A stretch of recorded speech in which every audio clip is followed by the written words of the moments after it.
This is the house I was born in. That's where I grew up. That's where I was born. And I used to play here with my cousin. That's my uncle's house. My grandfather was buried here.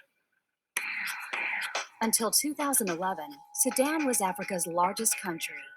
For 21 years, a civil war raged between northern and southern Sudan. Nearly 2 million people died. 4 million were displaced.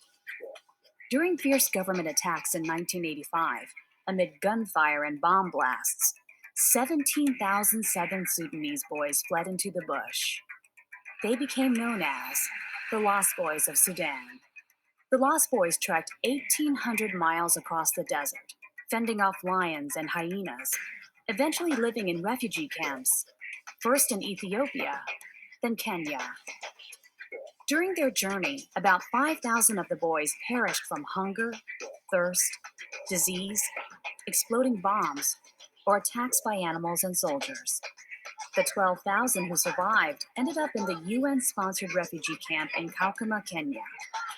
In 1996, Salva Dut was one of the first of 3,800 lost boys selected for resettlement in the United States.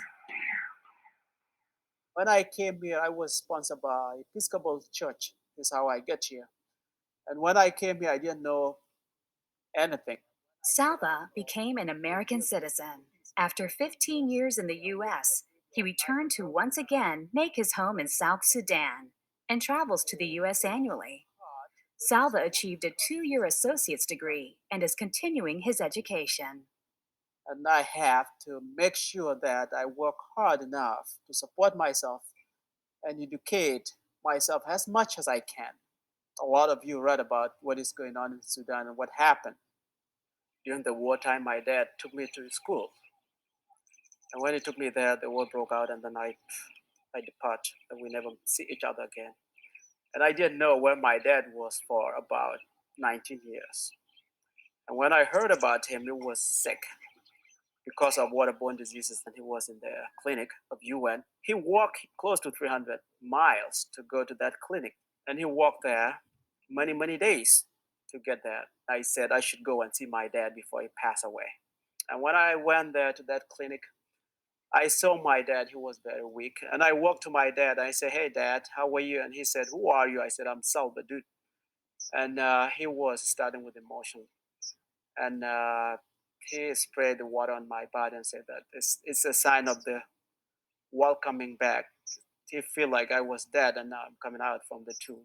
The doctor told him that he need to start drinking clean water. If not, he might get sick again and get some waterborne diseases again and he might die.